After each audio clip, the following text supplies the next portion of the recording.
این دسته ورود بگردند.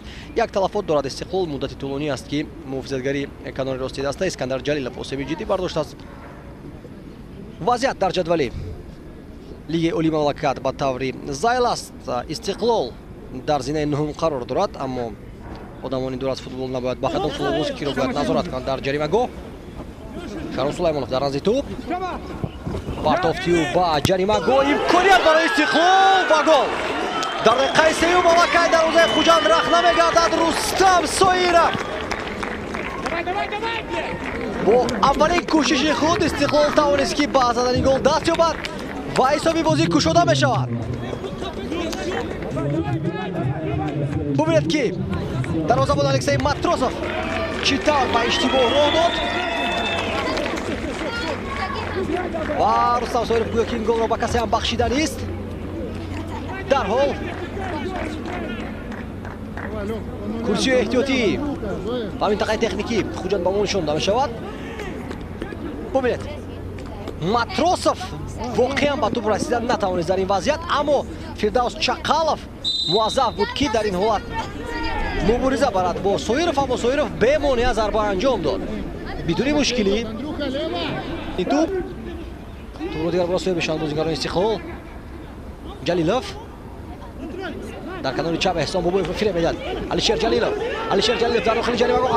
علیشیر 4 نفر رو فیره میداد. علیشیر ضربه نوبتی و گل.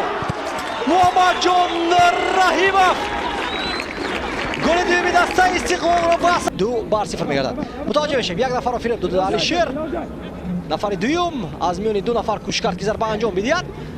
توپ به تنیم یک از بازیگران خوجند رسید. بله به تنیم پرویز بوقیف و در بازی توپ اولین شده محمد جان رحیمov پیدا گردید که ضربه زمان الکسی ماتروسov حساب بازی را کشود. این زمان خوجند در هجوم است. پرتاف در داخل جریمه گاه امکانیت برای این دسته و گل. با اشتباه را میدهد الکسی لارین.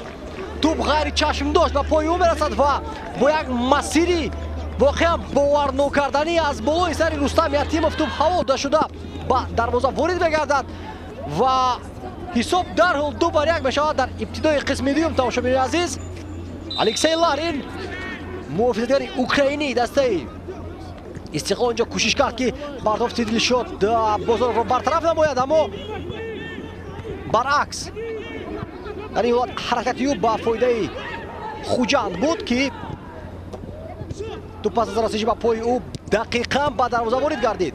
این یک حسابی است که اصلا تاندازه نگران کننده امکاناتی نباید برای استقلال فرصت تو با دروازه وارد بگردد.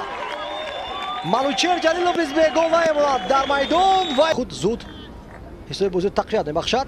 توپ را از میان 2 محافظتگران قبول مینماید.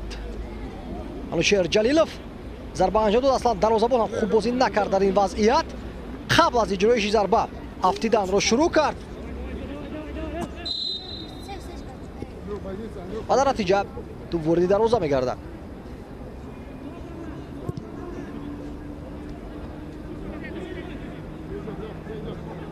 منوچهر جلیلov یک گل به دروازه میانمار زده بود. در امون مسیو با پیش اسلام زویرov در داخل جریمه گاه است و ضربه و این ضربه رو برمیگرداند دلرجان براتov. ضربه نوبتی و گل برای تمام آماگی 3 رسیش لازم شد که با دروازه رقیب گل زند. اصلا از خود تمام این هجوم آغاز گردید. این هجوم را تا به آخر رساندن 2 بازیگر که چند لحظه پیش به میدان وارد گردیدند. اسلام زویرov ضربه زد، ضربه را برگرداند دروازه‌بان خود اوچیلov حالا توانست که به طور درست توپ را از جریمه گاه بیرون کند و ریتانووا با یک رسیش ضربه دقیق اجرا کرد و گل 4 دسته خود را به خرید گرفت.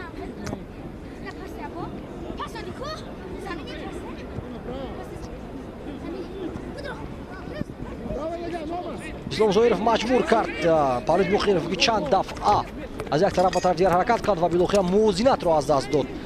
پرویز بوقیف میدانید تماشاچیان ارجمند عزیز و خاتمه می‌یابد این رقابت با حساب 4-1 در بازی آخرین دور دوم چمپیونات تاجیکستان میان دسته‌های لیگ اولی که همزمان بازی مرکزی بود. استقلال توانست که خوجند را شکست بدهد و پیروزی نوبتی خود را به خرید بگیرد.